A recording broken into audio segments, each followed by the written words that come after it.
Thank you so much, Mohammad, for joining us today and really appreciate your time. Can you please introduce yourself and talk about your expertise and field of research? Sure. So my name is Mohammad Hosseini. I'm a postdoctoral researcher at the Department of Preventive Medicine here at Northwestern University in Chicago. I did my bachelor's and master's degree in the Netherlands. I have a BA in business management from Fontes University in Eindhoven. I have an applied ethics. I did a master's in applied ethics in Utrecht University, and then I did a Ph.D. In Dublin on research ethics and integrity. And I've been here in Chicago since September 2021. In my research, I mainly look into ethical issues involved in the attribution of credit and responsibilities, and all kinds of issues related to publication ethics, such as citation ethics, gender issues in relation to citations and authorship, and a range of other issues that could be relevant to publications, such as retractions. More recently, I've been also looking into ethics of using artificial intelligence and the ChatGPT in academic publications. And that's, I think, the reason why you reached out. Yeah, great. Thank you so much for the intro. So you touch based on the topic. So I'd like to know more about, or if you can briefly describe the OpenAI's GPT technology or model, and tell us a little bit about how the AI-based techniques such as OpenAI, ChatGPT be used in academic writing. Yeah, so the ChatGPT is basically powered by large language models. These are natural language processing techniques that have been in development for a good number of years already. And they have been used in a range of other areas before becoming a sort of useful tool in academia. For instance, they were used for a long time in producing radiology reports. And at the time, they were not making any headlines because, well, who cares about radiology reports? The reason why they were being used in those areas was because those are areas that are very repetitive. Like, what does a radiology report contain? A radiology report contains a report about a photo that was taken from someone's bone. And for the most part, there's a lot of repetition in all kinds of reports that are produced by radiology departments. One way they thought they can save money and time was to automate the writing of those reports, and that's where this technology was used very much. And a lot of the radiology reports are basically now generated by machines, and although they are being checked and verified by a human being, the baseline, the first draft, is made by the AI. So that's one of the areas where it started. It also started. It was also used commonly in education, especially for people with disabilities, people who had learning disability, people who had speech disorder, and that kind of stuff. In those areas too, these large language models were used to help people to express themselves. So fast forward a couple of years and maybe more than a decade or two, these large language models developed so much that they learned about, the structure of language, grammar, and how we speak, and context, and how different parts of a text or a paragraph are shaped. And using machine learning, it became possible to teach them how we write. And that is where we are right now, that systems like the ChatGPT allow us to actually have a conversation with a non-existing entity called an artificial intelligence, that doesn't have a physical presence in the world. It doesn't have the sort of consciousness or personhood that a human being might have, but it is able to spit out words that make sense to us. It is not always producing accurate sentences. It is not always producing reliable sentences, but it is able to communicate. So in a way, the analogy I keep using is that this is just a kid, and let's look at this technology as a new phenomena, as a kid that is learning. Instead of trying to find errors, instead of trying to find mistakes in what it generates, let's look at this as a work in progress and try to, stick our head out of the moment and look at, say, 10, 15 years down the line and see where this can be 15 years down the line. Probably we as a community, we as humans, would not be a lot further than we are 15 years down the line, but something like this, with the potential it has, it will be far beyond where we are right now. Mm-hmm. That's a great introduction about the system. Thank you. So based on your expertise and your research, what are some issues, or in which way these types of AI-based technologies could pose ethical challenges in scientific, or ethical issues in scientific writing? So before the introduction of these systems, we already had a host of ethical issues in relation to writing. We were dealing with all kinds of misattributions and guest authorship, ghost authorship, honorary authorship, all kinds of problems. Before ChatGPT, there was also AI-generated text, but those texts or those technologies were mainly used by paper mills, which are basically organizations that fabricate and sell academic manuscripts. Now that technology is at researchers' disposal. Previously, it was expensive, it was not very accessible, so therefore it was only paper mills or companies that had access to them and were using them to sell manuscripts to some researchers who wanted to just pay for their manuscripts. Now that thing has become available to everyone. So everyone can use them to write all kinds of statements or paragraphs, or some people I've heard even are using it to get a snapshot of what is known about a specific topic, or what is available in terms of knowledge of the world or whatever. So when we are using a system like that at its infancy, as I said, this is just a kid, at its infancy, to link us to sources of knowledge so that we would make claims, conclusions, recommendations about the society we are in or the world we are part of, that becomes problematic. That becomes problematic in so many ways. One is, authorship. The reason why we care about authorship is not just because we want to have another paper added to our list of publications.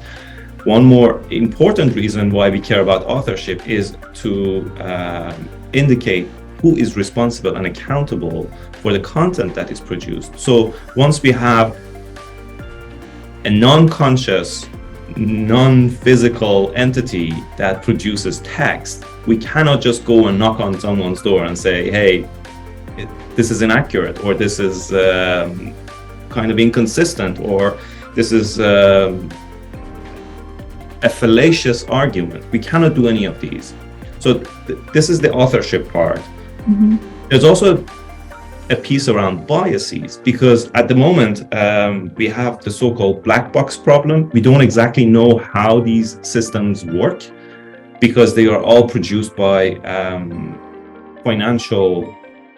companies that have financial interests and are driven by money, basically. And therefore, they haven't exactly disclosed how the system works, what sources the system has used to produce the results, and how it has been trained. So it is prone to all kinds of biases.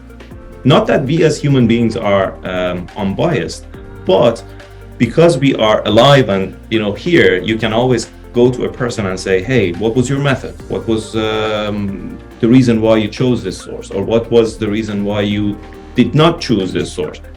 But this kind of questions we cannot really ask systems like a ChatGPT at the moment. So these are just some of the issues that kind of make the use of such systems in academic writing and scholarly publications problematic. Great, thank you. So I'd like to touch base on one of your recent publications that you co-authored in accountability in research. And I wanted to ask you, based on the research that you have also published, what are the best practices or some examples on citing these types of AI-based technology references when we are doing our scientific writing or scientific reports? Yeah, so the paper you're referring to, that is, I think, a good example of thinking about a problem and trying to be as pragmatic as possible about it. In that editorial, together with two other editors of the Journal of Accountability in Research, we came up with some guidelines on how disclosure should happen. The reason why we focus so much on disclosure is because detection is so complicated. We cannot always detect texts that are generated by AI. So enforcing sort of draconian measures of, oh, don't use it, or let's ban it, is not going to work. That's why we should err on the side of transparency and come up with suggestions that make disclosure a cool thing. We're like, let's encourage disclosure.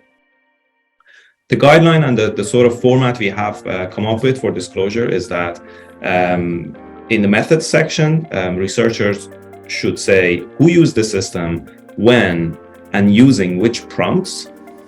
So you might say Bahar used the system on February the 22nd, and it used the prompt of please write an introduction about blah, blah, blah.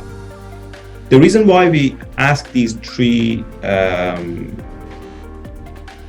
specific questions is because we want to know, well, who used it, so who was in charge. Two, we want to know when, because these systems are evolving all the time, and we want to know which version you used. Like if you used it on the 9th of February, it might have given you a different response than the 22nd of February. So we want to know exactly when you used it. And also, obviously, providing the prompt provides a chance for other people to see whether they would get a sort of similar response or not. And we also notify researchers that they are ultimately accountable for the content. So regardless of whether they copy paste the generated text verbatim, or they edit it or not, regardless of how they use the generated content, they are ultimately accountable for it. Therefore, it is to their own benefit to have the generated content reviewed and verified by a domain expert. We also ask them to mention the use system among the references, because there's so many journals that are behind a paywall for a long list of academics. Therefore, if it is in the references, given that most references are open, it allows the rest of the community to have a better access, and it makes findability a lot more straightforward because we have more indicators of where this is used. So to kind of summarize this, we ask researchers to clarify in the method section who used it where, who used it when, and using which prompts. We also ask them to mention it in the references. And we also tell them that they are ultimately responsible and accountable for the content, and they should have the generated content verified. This is great. So I think summarizing what you mentioned, we as the researchers need to be accountable and transparent about what we are proposing or what we want to publish at some point. Yes. And this is not in a way in any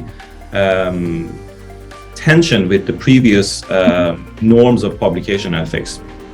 The norms of transparency or various iterations of it have always been promoted and encouraged.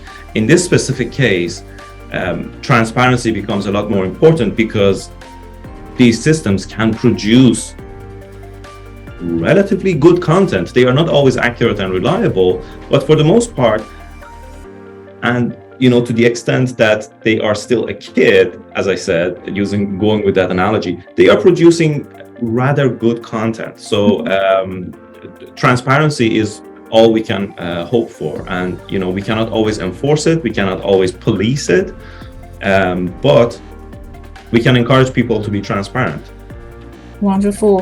Thank you so much, Mohammad. This was a great conversation. Thank you for taking the time. Thanks for having me. Do you have any other comments for us, or is there anything that you would like to highlight?